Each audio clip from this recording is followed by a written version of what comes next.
खुलुमबाय बड' सिने artist association बायदि जों दिनै मोनसे खौरांगिरि मेल हांख्रायनाय जादों। बेयाव मोनफ्रोमबो पर्टेल मिडिया बिथांमोनखौ जों गोसो गोरबोनिफ्राय साबायखर बावहरनाय जाबाय। जों दिनै बे खौरांगिरि मेलाव मोननैसो गोनांथार बाथ्रा फोसावनो थाखाय जों ज' जानाय जादों। बे जाबाय जोंहा बड' सिने आर्टिस्ट एसोसिएशनजों खुंजानो गोनां 6थि बड' सिने एवार्ड माने बेखौ जोङो खुंनो थांगासिनो दं। 25 नभेम्बर 2024 गुवाहाटीयाव कलाक्षेत्रआव जों बेखौ खुंनो थांगासिनो दं। दा बेखौ लोब्बा लाखिनानै जा माखासे फोसावनो गोनां बाथ्रा दंमोन।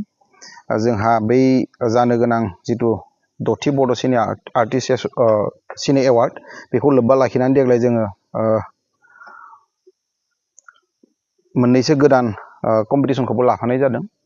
बेखौ लानायनि सिगां जोङो बै सानखालिनि सानसे सिगां जोंहा भइस अफ बड'स सिंगिं कम्पिटिशन दं। बेखौ जोङो 24 नभेम्बर खालि जागायगोन। जागायनानै जोंहा 25 नभेम्बर खालि बेयो फुङाव फाइनेल कम्पिटिशना जागोन। बेनिफ्राय जोंनि फारि फारि जोंनि हाबाफारिया सोलिलांगोन। आरो बेवहाय जोंहा जोंनि जा एवार्ड राननाय हाबाफारि बेयो 4 बाजिनिफ्राय जागायगोन, मोनासिम बे जागायगोन। आरो बेखौ लोब्बा लाखिनानै जों थांनाय बोसोरफोरनि बायदिनो देग्लायबो बे एवार्ड सेरिमनिखौ खोब गाजा गोमजायै खुंनो लादों। आरो बेवहाय जों कम्पिटिशन हिसाबै जोंनि जा फिसार फिल्मनि कम्पिटिशन दं बेखौ जों बोसोर मोननैनि लानाय जादों।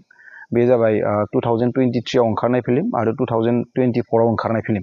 बे बोसोर मोननैखौ लानानै मोनसे एवार्ड जोङो होनो थांगासिनो दं। बेजों लोगोसे शर्ट फिल्म कम्पिटिशना जोंहा दंखायोमोन। देग्लाय जोंहा 3थि बड' शर्ट फिल्म कम्पिटिशन जागोन।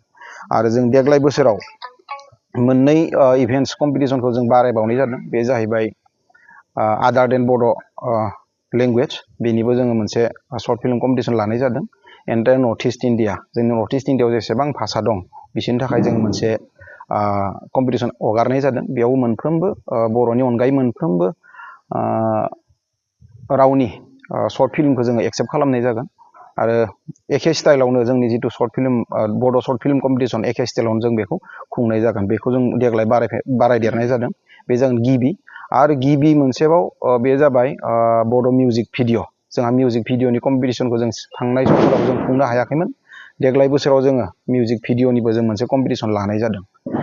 बेजों जोंहा फिसार फिल्मबो थाहैबाय, जोंनि शर्ट फिल्म बड'नि शर्ट फिल्म कम्पिटिशन थाहैबाय, लोगोसेनो आदार लेंगुवेजनि मोनसे शर्ट फिल्म कम्पिटिशन थाहैबाय आरो मिउजिक भिडिअ'नि मोनसे मिउजिक भिडिअ'नि कम्पिटिशन थाहैबाय, लोगोसे जोंनि भइस अफ बड' सिंगिं कम्पिटिशन। बेखिनिया जोंनि देग्लाय बोसोरनि एवार्ड फांसननि आबुं मोनसे इभेन्ट कम्पिटिशननि। आरो जोंहा देग्लाय बोसोराव जोंनि एवार्ड फांसनाव चिफ गेस्ट महरै जोङो लेंना लाबोनो जों थियारि जादों। अलरेडि जोंहा टिमा थांना लेंहैबाय। बलिउडनि सासे गागि गोजाम महरगिरि, गोदोनि एक्ट्रेस जों बयबो सिनायो। बिथांनि मुङानो जाबाय पद्मिनी कलापुरी। बिथाङा जोंनि 6थि एवार्ड सेरिमनियाव बाहागो लागोन। जों बेखौबो फोसावनो मोननानै दिनै गोजोननाय मोन्दों। आरो बेजों लोगोसे जोंनि जा एवार्ड सेरिमनिखौ खुंनो जोंनो फाइनेन्सियेल एसिस्टेन्ट होनाय बिटिआर गभर्नमेन्ट मानगोनां प्रमद बर' सार, जों बिथांखौबो जोंनि बड' सिनियर आर्टिस्ट एसोसिएशननिफ्राय जोंनो फाइनेन्सियेल एसिस्टेन्टखौ होनायनि थाखाय आरो जोंनि जा 6थि बड' सिने एवार्ड फांसन गाजा गोमजा खुंनो थांनाय बेयाव जोंखौ थुलुंगा होनायनि थाखाय जोङो जोंनि बड' सिने आर्टिस्ट एसोसिएशन जानानै रोजा रोजा जों साबायखर बावनाय जादों।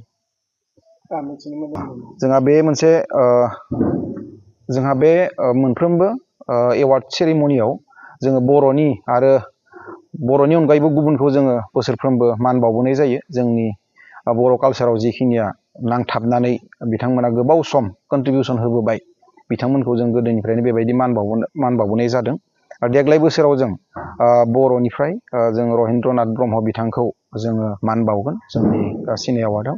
आरो बेजों लोगोसे जिहेतु देग्लाय बोसोराव जोंनि बिटिआरनि बाहेरायाव जागोन जोंनि बड' फिल्म एवार्डआ, बेवहाय जोङो जोंनि बर' फिल्माव बा जोंनि मिउजिकआव बर' कालसाराव कन्ट्रिबिउसन होनाय जों बयबो मिथिगौ मुंदांखा रोजाबगिरि जुबिन गार्ग बिथांखौ जोङो मान बावनो थि खालामनाय जादों। थांनाय बोसोरफोराव जोङो जेनेबा खस्थ' खालामनानै जों जेनेबा डिसिप्लिन मोनसे टाइमिं लानानै जोङो खुंनो नाजागासिनो दं। बेयो एसे इमप्रुभ जाबोबाय दं। आरो देग्लायबो जों बिदिनो नाजागोन। आरो जोंनि बे हाबाफारियाव जोंहा देग्लाय जा मोनसे मेगाजिन बोसोरफ्रोमबो जों दिहुनखायो बड' सावथुन मुलुग होननाय मोनसे मेगाजिन बेजों लोगोसे जोंहा देग्लाय बोसोराव आरोबाव मोनसे बिजाब दिहुननाय जागोन बेनो जाबाय स्क्रिन प्ले लिरनाय जों फिल्मखौ जेब्ला जों स्ट'रि लिरो स्ट'रि लिरनायनि उनाव जोंहा स्क्रिन प्ले मोनसे डिजाइन बानायनो गोनां थायो लिरनो गोनां थायो बे लिरनायनि सायाव जों मोनसे बिजाब आकारै दिहुननाय जागोन बड' सिने आर्टिस्ट एस'सियेसना आरो बै बिजाबखौ जोंनि भाइस प्रेसिडेन्ट बिसानि मानगोनां मदाराम सार बिथाङा लिरनानै दिहुनदों आरो बिथांजों लोगोसे जोंनि जुरि बर्डनि चेयारमेन बिथां मानगोनां बड'सा सारा बिथांखौ हेल्प होनानै बे बिजाबखौ जों कमप्लिट खालामनाय जाबाय आरो जों बै दिनखालि बेखौ जोङो बेखेवनाय जागोन आरो देग्लाय बोसोराव कमप्लिट अपेन जागोन जोंहा थोजासे जखानि सिट दं 1000सेनिबो बारा जा सिट दं जों बेखायनो मोनफ्रोमबो जिल्लानिफ्राय जा आनलिमिटेड जों आर्टिस्ट जों बरायनाय जागोन माने लेंहरनाय जागोन आरो बेजों लोगोसे खाथि खालानि रायजो राजाफोराबो थांनानै बे प्रग्रामखौ नायनो हागोन आरो नायनो सुबिदा दं कमप्लिट अपेन आरो बे सानसेनि हाबाफारि लानानै जों प्रग्रामखौ खुंगोन आरो बे हाबाफारिखौ खाथि खालानि जिमान रायजो राजा दं बिथांमोना थांनानै नायनो हानायनि सुबिदा दं आरो बे कमप्लिट फ्रि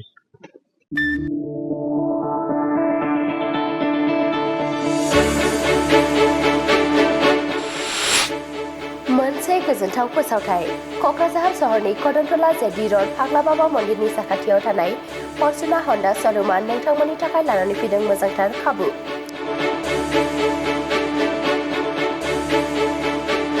नंगौ फर्चुना हन्डा श'रुमआ नोंथांमोननि थाखाय फोसावदों दुर्गा फुजानि स्पेशेल अफार बे दुर्गा फुजानि स्पेशेल अफाराव ल' डाउन पेमेन्टआवनो लानो हागोन नोंथांमोननि फसायनाय साखा खबनै गारि बेजों लोगोसे गंनै हेलमेट फ्रि 8,999 रांनि ब'ड स्मार्ट वाचखौबो नोंथांमोना बेसेन होआलासे मोननो हागोन बेनि अनगायैबो 10 बोसोरसिम वारेन्टि मोननो हागोन सोरबा सुबुङा साखा खबनै गारिखौ एक्सचेन्ज खालामनो गोसो दङब्ला 2,000 रांसिम ब'नास आरो आरजाथाव सुबुङा बेसेन होआलासे 100% ल' इन्टारेस्ट रेट 6.99% इजि फाइनान्सनि खाबुखौ गोरलैयैनो आवग्रिनानै लानो हागोन मख'नो गोनांदि बे स्पेशेल अफारा फैगौ 1 अक्ट'बरनिफ्राय जागायनानै फैगौ 31 अक्ट'बरसिम सोलिगोन जुदि नोंथांमोना फर्चुना हन्डा श'रुमनि बे मोजांथार खाबुफोरखौ लानो गोसो दङब्ला 6900198490 एबा 6900198491 आव फोनांजाब खालामनानै सुलाद लाहरनो हागोन